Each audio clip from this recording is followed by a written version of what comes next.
The reason you don't see 70% of the job market is because they either don't trust the process, they don't trust the job board. It's also very much an expense thing, but they're filling the roles through referrals and word of mouth and using their internal employees.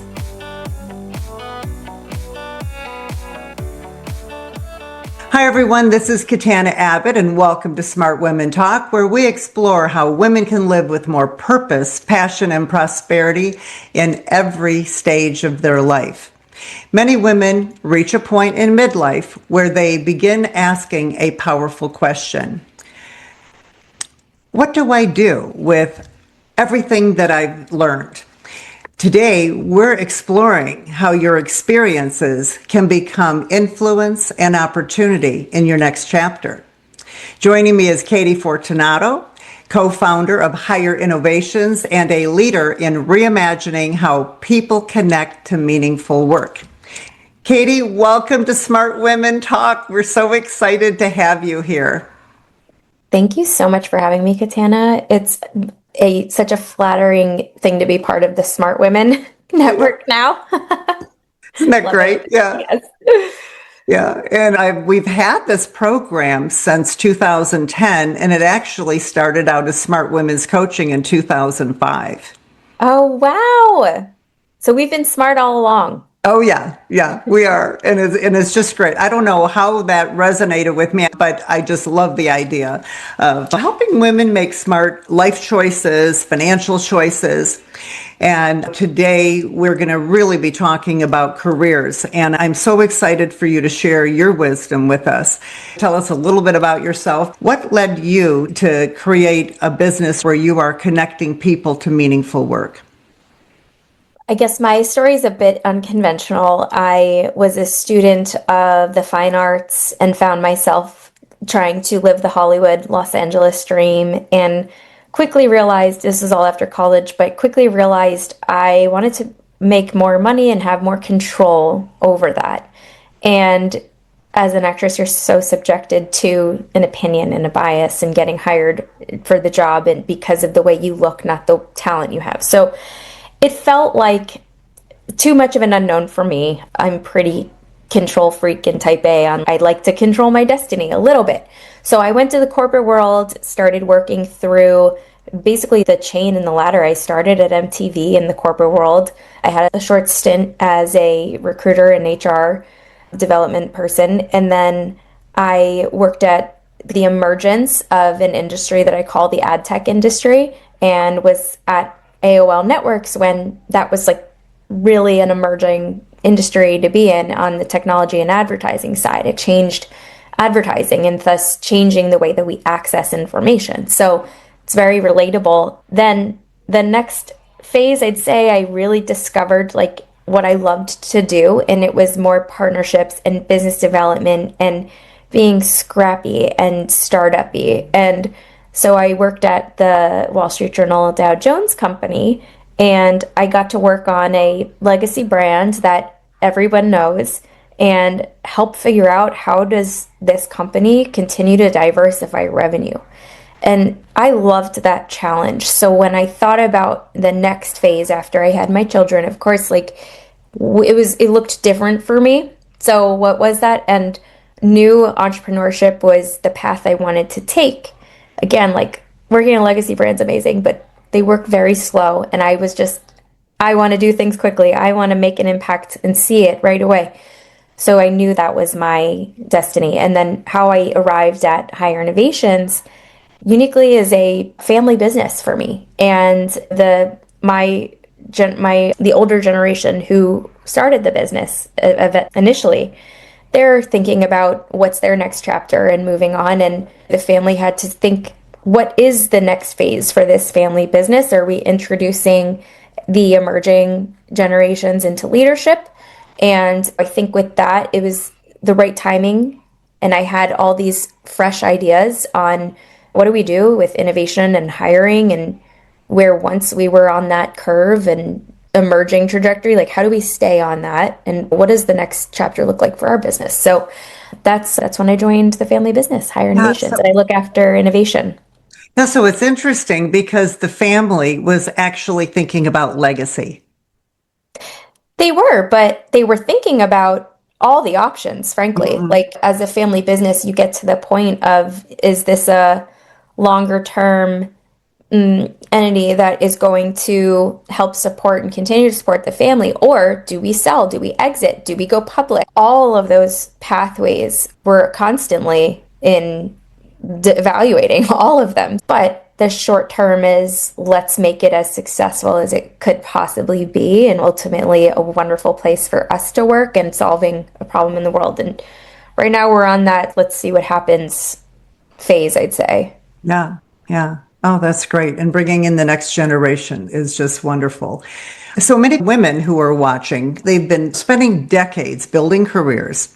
They have all this experience, and then they have all these relationships, what I like to call the golden Rolodex. So why do you believe that these experiences that we have are so valuable? I have mentors who are of all ages. Mhm. And when I am feeling stressed, worried about the future, I know who I turn to, and it's I believe he's 83. I hope he's not offended. He could be 85, 83. I turn to him and I say, you've seen the cycles that I haven't, and neither have any of my peers. Like, how do you go through the changes? How do you anticipate? How do you get ready? He had a remarkable business story that he happened to time his exits from his companies at the perfect moments. He was a founder and executive at like Filene's Basement and was huge in retail. And he always was looking for the trends around consumer behavior, what are people talking about, and making those big bets with business. And he's relaxed. Like every other generation before you, you'll figure it out, like we all did. And one of those, the importance of having a mentor is probably the biggest thing I would say, like for any young person who is aspiring to be a professional and grow their career, find a mentor who's been there before. Doesn't matter if the technology is different. It doesn't matter. There's a lot to learn about the world that we could never possibly have experienced. So you're saying it is so important for the women in midlife who have all these contacts and have this experience to turn around and to mentor others. I fully believe if there's anyone in your audience here who is saying, yes, how do I use this decades of, maybe decades, but how do I use this legacy to help the next generation? Mentorship is amazing. And there's paid opportunities, there's volunteer opportunities, there's informal opportunities, there's formal opportunities, joining a board, joining a advisory committee or a council. So those opportunities are there. And I think if I'm thinking, where do you go to even find them? You start with your nearest and dearest and start asking and start talking about it. Yeah. Yeah. You just have to ask. And I understand that you have a service that can assist people with mentoring and connections. Is that correct? So one of the companies is called Jobstream, and we are launching that. It's live and everything. What we have found is we have a lot of career coaches and executive coaches who I'd say are maybe people who they've amassed a very niche expertise and now they're coaching others. And we see this with healthcare people who are maybe no longer clinical, but have a lot to offer to young and emerging students and emerging leaders. They've developed with their following, their networks and their experiences, these coaching businesses. And Katan, I know you have one as well. I think that's a wonderful way to help people. What we've found, why are they coming to us, is because they help coach people how to get the job. And then what we're doing is giving them an exclusive job network. So we're not recruiters, but we're able to say, when anybody navigating applying for jobs right now is experiencing this, you don't know, is the job posting real? You don't know if your resume is ever going to get seen. You might never hear back. You might never, there's just it's a black hole. So what we're saying is our job network, human vetted links. We work with real employers who are actively looking for specialists. And Also, what we're finding is there are a lot of senior level required roles in these niche areas, like healthcare, for example, nursing, for example. And even if you're not clinical, there are a lot of like tangential or adjacent roles that are supportive of the business. I think you have to know where to go to find the real job links. Like the job boards are quite intimidating. My daughter has mentioned that to me, What did she say? that the jobs were fake, that really wasn't that. And she said something about some of them, they had to post it, but they weren't interested in hiring. And I saw one of the stats was that 70% of the jobs aren't even posted publicly. With all the changes in the workforce, how can we open the door for the next generation? And I want to add one thing because I'd like you to talk about that, but also for all these women who are finally going into their next act. They're launching something of their own. Absolutely. The first part was how do you find the Yeah. job? What's changed is the how easy it is to be fraudulent. And it's not like people like you and me, it's everyone else. And so that's what you're up against as a job seeker. As Yeah. an employer, it's equally as challenging to hire somebody because Yeah. you don't know, is that person real? Or have they vibe coded and AI-ified their resume that it looks like a perfect match? Well, that's the first indicator that's going to disqualify you. Employers have their antennas up as well. The reason you don't see 70% of the job market is because they either don't trust the process, they don't trust the job board. It's also very much an expense thing, but they're filling the roles through referrals and word of mouth and using their internal employees as their own recruitment channel to say, do you know anyone else who could come and work for us? And we're going to reward you big time if you refer your friends in or peers or whatever. I think it's access and it's knowing the things to look for. Like the way we would define an employer who's really hiring is an employer who's actively promoting and invested in finding candidates. And how do we know that? Our sister company is the technology server that basically they run their advertising through. So let's assume if you're a company, you're paying money to find job candidates, you're not just throwing that money away. You have a real intent and you're really looking for a professional. And that's really the market that we sit in. And I think the other thing is looking for the labor market insights of like where are the ebbs and flows, and there's always volatility. I call it it's like the stock market index, but it's for talent, and it's the talent market index. And right now it says healthcare, if you're one who's interested in career stability, healthcare is a constant. We saw this last month that operations and IT was a high growth, and the reason for that is because all these companies are trying to figure out AI automations and whatnot. And then there's the retail, food, hospitality, and those are jobs that almost anyone can do. It's a matter of being in the right location, frankly. So they're out there, you just have to know where to look. Wow. Yeah. And I just was wondering, I love that, the talent market index. Yes, it's Livity. It's one of our sister companies, another company I founded, but they basically are putting how it's different than the Bureau's data is that the Bureau is going to multiple sources and aggregating. But what they are not able to do is filter out all the fake jobs. And that's because they work with partners like job boards and LinkedIn and Microsoft, and they don't have the same data set as we do because we're working directly with the employers. So, that's where you can't always trust the numbers, and they're always reported a month later, and there is a huge latency.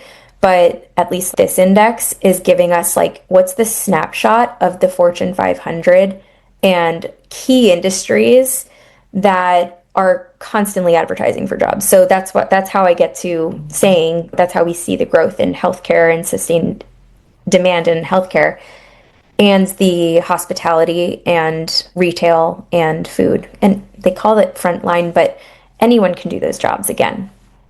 Something that's huge right now is that we're being told that many of the jobs are going to go away because of AI. Is that your belief too, or do you see something different? Is AI a real big issue right now? It is certainly newsworthy, and the constant debate, is this a bubble or not? And no one has the answer, but my prediction is if you are not using AI, you need to be. If you want to be relevant at your existing company, you need to learn how AI helps your job and helps your productivity, and you need to be talking about it. But no one's going to come in and teach anyone how to do it. This is a self-taught skill that is going to separate the survivors and the ones who are not going to survive. The other thing I think of is what are the, even in strategizing for our business, what are the jobs that a robot or AI probably won't take, or very high unlikelihood that they would? And so that takes me back to healthcare because if robots give surgeries, that's fine, but I'm probably not one of their patients. But I think it's thinking about that future proofing and what's the defensibility that whether you're looking for work now or you're somebody who is emerging and thinking about looking for work, where's the defensibility for myself? What skills cannot be replaced with AI? And then you start looking and touching on the soft skills. It's crazy that I'm consulting and pro bono work, but going to schools and saying this is about soft skills development. When you show up to an office and if someone's talking out of respect, especially if it's CEO or stakeholder in the company, you pay attention and focus with your eyes. But so different from the way that they're being brought up right now in schools. The laptops are out, the phones are in their pockets or on their desk. There are social and societal norms that have shifted. But I think, again, like this is where the midlife generation should be leaning in. And why we're paying for 4-year colleges and the kids are asking about etiquette. So I think we might be going back to full circle, but I went on a tangent there. No, you didn't at all. Our listeners are going to be relating to this big time. Okay. I think this is great. We're talking about helping that next generation. And I think that is so important. Before the show started, we had a little conversation, and one of the things you shared with me is how the soccer moms, the parents, they are networking because we talk about all these the experience we have and our connections. They are networking together to help their kids get into the right college and also later to get the right jobs. So they're already doing this kind of thing. Can you talk about that a little more? Because we didn't go into detail, but I think that's going to be of interest.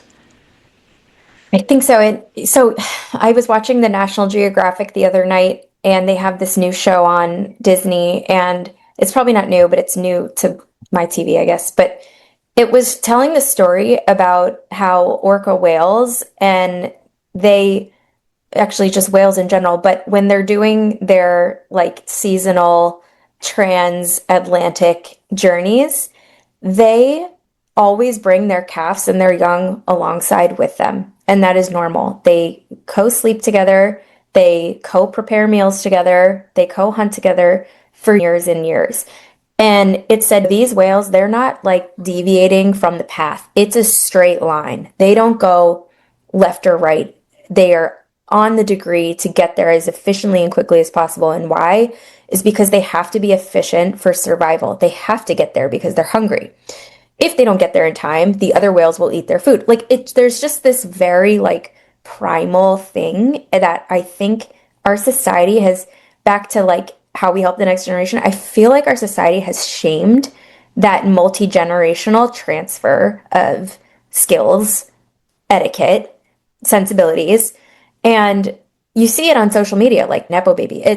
I personally am very proud to work for my family's business. It's an honor and it's a privilege. And I also know that the majority of people who get hired, it's from a personal relationship or referral. It fluctuates between 70% to 85% of people are referred in. And so what does that say? That means we should be reaching to the next generation. We should be reaching to the neighbors and saying, hey, I have these resources, connections, or skills and ideas. I'm going to help you. And I think it's just culturally could happen more. And you say we're all doing it. We are. And I play tennis with, it's a very mixed team. And they could not understand a thing about the technology that I've built. However, if it's something that they're interested in for their children, oh, they're listening. And it usually comes with a send me their resume, let me see. And like I could always help them and just getting the word out and also like talking about it. And if everybody's really doing it, then we should be talking about it more because that's Mhm. how we can all support and make like a bigger impact. I don't know. Well, Do you feel the societal kind of change around like when they say Nepo babies? Do you feel that's fair? I don't know. and it's funny because I'm midlife. I'm actually past midlife. I'm in my third act, not even a second act. And when you said that, I don't know what it means. So I know that there's other listeners that don't know what that means. My daughter may have said something like that to me the other day, and I didn't ask her to clarify. okay. So this is I a have an fun one. idea, but I want you to share. A Nepo baby is somebody who gets the job from nepotism. Hmm. Nepotism meaning they got the job because of a like first degree relationship and usually like a family member. It's honestly like the hardest position to be in when you are working with your family and you're the hardest working person at the company. I personally take offense to it. And again, if you're in that position that you can give that to your children or your children's friends, even, it can actually be a beautiful thing. Like the work relationship you have will be so real, so honest, and so authentic. And you can't get that anywhere else. I promise. No, and I see it from such a different angle because I'm the parent. And I see it as such a positive thing. And I actually did an interview a while back with a father and daughter. And the show was all on legacy. And they have a family foundation and how the younger people are all taking over. And I'm getting goosebumps talking about it. But they are teaching them to lead and to make a difference in the community. And so I do hope that our listeners are taking this in and understanding how important it is that we use our connections to help others. And sometimes there's a problem where women may be looking at another woman as competition. That's more in corporate than entrepreneurship. I don't see it in entrepreneurship, but I did see it when I was in corporate. The women are a little bit more competitive with each other. But I love the idea of us helping that next generation to excel and to get the connections they need, and also just to teach them how it all works. And that's why this whole idea of having a mentor, I know coaching is huge, but I just hope more and more women will be involved in mentoring and just to put it front and center Yes. and do it consciously. So I love that. Everyone needs a coach. Yeah, we do. It's funny. When I first started in the coaching industry, there were no coaches. There were none. Very few. I'm just so excited. You're a young person and you talk about the software you created. Tell us how it can help what we're talking about. We're talking about mentoring, helping others, connecting others. I think I can only speak to the context of so Jobstream it's a technology platform to help creators and also we're seeing a lot of career coaches. They access our exclusive job network that I was mentioning is the real vetted employers and all that. And they give job recommendations to their followers. And if you're a career coach, you give the job recommendation to your clients. Why we've all of a sudden we're in a growth spurt with career coaches is because they can teach how to do, but what they really need at the end of it is the job. And how they're not recruiters, maybe they were. So how do they help make the connection? And what JobStream does is gives that access and that trusted point of connectivity to a real valid job when we're living in this world of fraud. So I think it's a trust-based business. We pay our career creators based on the applications, which means they have to be really connecting with their audiences and driving a qualified engagement and connection to happen. So we reward on the positive impact of when person applies to job. And what does that mean for that person? They've gone through all the hoops. They have spent the 15 minutes on the application. They have made their portfolio. They have written a cover letter if they're old fashioned like me. And they have invested time into doing that. And many other technologies, they reward on behavior, clicks. They call it cost per click. And so we took a very different approach. And that's also probably one of the things that differentiates us. So where a career coach might see, oh, I posted a job on my LinkedIn and I got 100 people to click on it and I got 10 people to apply. They just made $200. And the alternative is with the cost per click is you're paying for the click, but you're not getting the right behavior. Like you're not. So, anyways, I hope that maybe helps frame it into context and how we're working with career coaches, but it's become a new source of revenue for them that's passive. And it's what an amazing way. Like we have a few career coaches who have hundreds of thousands of followers, and it became very lucrative for them. But that's the lifetime of their career, their reputation, the trust that they've built. Like it's all coming full circle. They're paying it back. Yet, do you think it's something that I think where we see them challenged is, well, if I'm not already creating content online, which Katana, you are, of course, like the queen here, but not everybody even has that. So it can be a very intimidating place of like where to get started. But the best way is just to try. Just pick one platform that feels accessible and relatable. So, your ideal client for our listeners who you're talking about for Jobstream, for example, they're a career coach, you're saying? Yeah, they're influencers on social media. They can be associations. They can be nonprofits. In fact, we work with the Big Brother, Big Sister on their Big Futures, which is a mentorship program to help kids with career preparation and professional development. It can be a school, it can be an alumni association, it can be a Facebook moms group, which they're actually really fun in there. I see a lot of the cross-generational career search support, and it's a very natural place to reach out to your community and use this as content that's engaging. That is the ideal, but it's really anyone who has a following on one of these social channels. I would caution if you don't have a following, if you're not posting on social media, truthfully, we're probably not the platform for you. It will be too hard. But also, I just encourage you to get started. Like, just start. So how do our listeners find out, or those watching on YouTube, how do they find out about this?